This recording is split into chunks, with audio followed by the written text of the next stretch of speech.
बुद्ध कहते हैं कि आप तब तक उस मार्ग पर नहीं चल सकते जब तक कि आप खुद वो मार्ग नहीं बन जाते। किसी ने सवाल किया था कि मेरा मन नहीं लग रहा, मैं क्या करूं? मैं मन को एकाग्र करना चाहता हूं, मन को नियंत्रित करना चाहता हूं, पर मन कहीं लगता ही नहीं है। एक कहानी के माध्यम से हम इसे थोड़ा समझने की कोशिश करते हैं। एक गुरु अपने शिष्यों को ध्यान करना सिखाता था। एक दिन एक शिष्य उस गुरु के पास आया और बोला, गुरुजी, क्या मैं आपसे एक सवाल पूछ सकता हूँ? गुरु बोले, हाँ, तुम पूछ सकते हो। क्या समझ नहीं आ रहा? शिष्य ने कहा, मैं पानी पीता हूँ तो मेरी प्यास बुझ जाती है। जो कोई भी पानी पीता है तो उसकी प्यास बुझ जाती है। तो ऐसा ही ध्यान के संबंध में क्यों नहीं होता? जब हम आपके कहे अनुसार एक जैसा ध्यान करते हैं, तब हम में से कोई पहले, कोई बाद में और कोई कभी भी ध्यान की स्थिति को प्राप्त नहीं कर पाता। ऐसा क्यों होता है?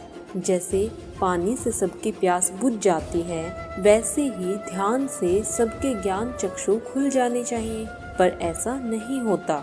गुरु ने कहा, कल किसी ने भोजन पर आमंत्रित किया है, कल तुम मेरे साथ चलना, तुम्हारे प्रश्नों के उत्तर मैं तुम्हें वहीं दूंगा।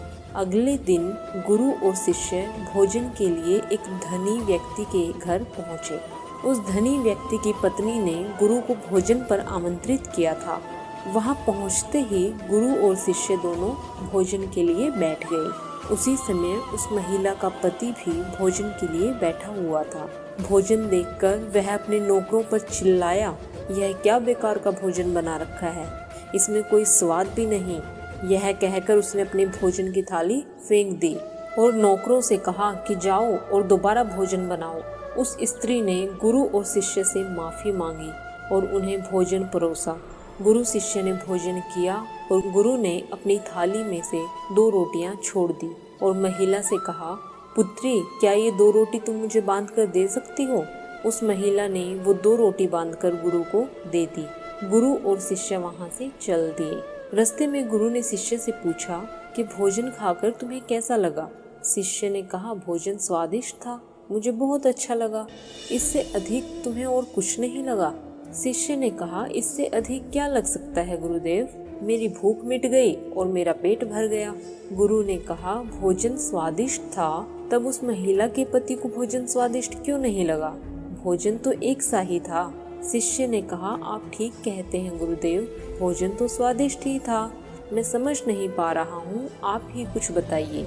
गुरु ने कहा, अभी तुम मेरे साथ चलते रहो। गुरु शिष्य चलते चलते बहुत दूर निकल आए। शिष्य ने गुरु से कहा, गुरुदेव, आश्रम के मार्ग पर तो नहीं हैं, हम कहाँ जा रहे हैं? गुरु ने कहा, बस चलते रहो।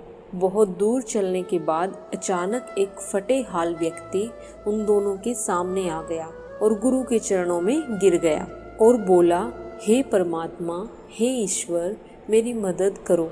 मैंने 3 दिन से कुछ नहीं खाया है, मैं बहुत भूखा हूँ, मुझे जीवन दो। गुरु ने उस व्यक्ति को एक और पेड़ के नीचे बैठाया और वो 2 रोटी निकालकर उसे दे दी। रोटी देखते ही उस गरीब व्यक्ति की आंखों में चमक आ गई। उसने दोनों रोटियों को तुरंत ले लिया और वह उन्हें खाने लगा।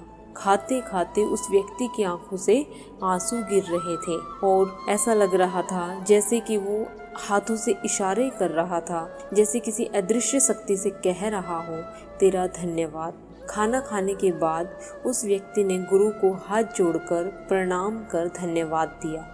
गुरु ने उस व्यक्ति से पूछा, भोजन का स्वाद कैसा था? व्यक्ति ने कहा, स्वाद कहाँ था? स्वाद तो था ही नहीं, केवल जीवन था, परमात्मा और ईश्वर था, रोटियां नहीं थी, ये तो साक्षात जीवन था। यह कहकर वह व्यक्ति वहां से चला गया। गुरु ने शिष्य से कहा, देखो और समझो, भोजन वही था, लेकिन उस व्यक्ति को भोजन में स्वाद नहीं आया। तुम्हें इस भोजन में स्वाद आया और इस व्यक्ति को भोजन में स्वाद नहीं आया, बल्कि वह भोजन में ईश्वर, परमेश्वर, जीवन को देख लेता है। भोजन और उससे होने वाली तृप्ति में भी अंतर है। उस व्यक्ति को कोई तृप्ति नहीं होती, तुम्हें कुछ तृप्ति होती है और इस व्यक्ति को अनंत तृप्ति होती है। ऐसा ही ध्यान के संबंध में भी होता है। जिसकी जितनी बड़ी प्यास होती है वह उतनी ही जल्दी मार्ग बना लेता है। उस शिष्य की जिज्ञासा का समाधान हो गया और उसे अपने प्रश्नों का उत्तर मिल गया। लेकिन अभी हमें अपने प्रश्नों का उत्तर नहीं मिला। प्रश्न था कि मन क्यों नहीं लगता? जो लग जाए वो मन नहीं है। मन का स्वभाव ही लगना नहीं है, मन का स्वभाव है भागना। जब हमारे पास कोई चीज़ अत्यधिक होती है तब मन उसे भागने लगता है। जैसे उस धनी व्यक्ति का मन उस भोजन से भाग रहा था जो उसके लिए आम बात थी। जब कोई चीज़ हमारे पास सीमित मात्रा में होती है और आसानी से मिल भी जाती है तब हमारा मन उससे थोड़ा बहुत जुड़ा रहता है और हम उस चीज़ की थोड़ी बहुत अहमियत भी रखते हैं। जैसे उस शिष्य का मन भोजन से थोड़ा जुड़ा हुआ था, इसलिए उसने भोजन का स्वाद लिया। लेकिन जब हमें कोई चीज़ चाहिए होती है और वो हमारे पास नहीं होती तो पहले मन उस चीज़ के लिए बहुत लालायित होता है। वह हर हाल में उसे पा लेना चाहता है। लेकिन जब वो चीज़ प्राणों से जुड़ी हो, जैसे कि वो 2 रोटियाँ, जब बात प्राणों पर आ जाए तो मन गायब हो जाता है। तब आप स्वाद नहीं देखते, भोजन का प्रकार नहीं देखते, आपको केवल भोजन चाहिए होता है। तब आप एकाग्र हो जाते हैं भोजन के लिए और जो मिले उसी में आपको आनंद आ जाता है। स्वाद हो या न हो तो भी स्वाद आता है। आपके प्राण अंदर तक उस भोजन को स्वीकार करते हैं और ये तब होता है जब मन नहीं होता। हम अपने मन को लगाने की बहुत कोशिश करते हैं।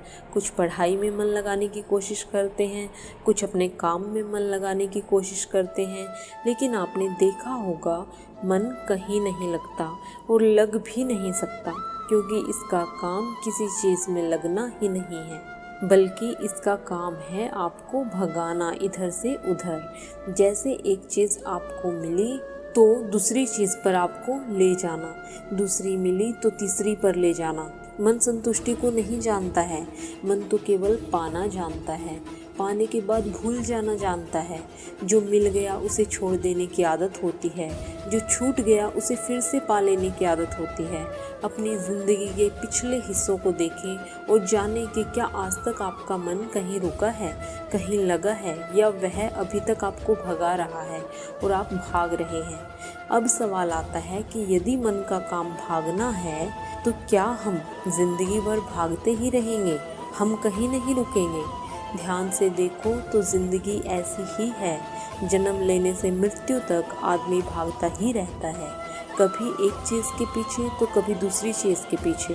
अब सवाल आता है मन को कैसे रोकें, कैसे कंट्रोल करें? तो इसका उत्तर है ध्यान। मन अव्यवस्था लाता है और ध्यान व्यवस्था लाता है। मन भगाता है, ध्यान ठहराव लाता है।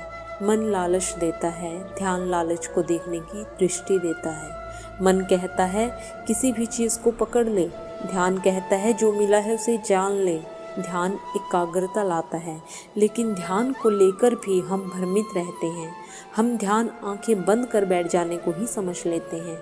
एक छोटी बच्ची बहुत अच्छी बांसुरी बजाती है और जब वह बांसुरी बजाती है तब वह उसके सुर में खो जाती है और तब उसका मन गायब हो जाता है।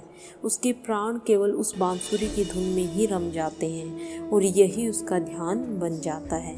ऐसा इसलिए होता है क्योंकि उस लड़की को उस बांसुरी बजाने में आनंद आता है और यही उसकी प्रकृति है और वह वही कर रही है जो वह हो सकती है। एक अध्यापक है, जब भी वो अपने छात्रों को पढ़ाता है तो वो उसमें खो जाता है। वह अपने प्राणों से उस पढ़ाने का आनंद लेता है और ये उसकी रुचि है और यही उसकी प्रकृति है।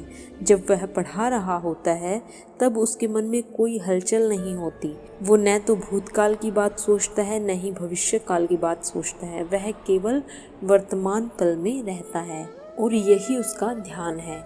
जो व्यक्ति जो है, यदि वह वही होने लगे तब उसमें अपने आप ही ध्यान उत्पन्न होने लगता है, वह एकाग्र होने लगता है।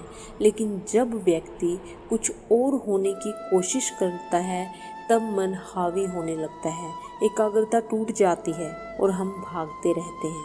सब कुछ पा लेते हैं लेकिन फिर भी सोचते हैं कुछ रह गया है, और यह अधूरापन कभी पूरा नहीं होता, क्योंकि जो आप हो सकते थे, जो आपकी प्रकृति थी, वह आप नहीं हुए, बाकी सब कुछ हो गए। इसीलिए आप हमेशा अधूरे रह जाते हैं। तो मन कहीं नहीं लगता, क्योंकि मन की प्रकृति ही लगने की नहीं है। जो लगता है वह एकाग्रता है, वह ध्यान है।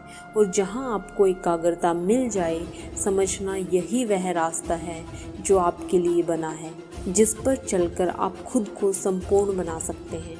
Thank you so much.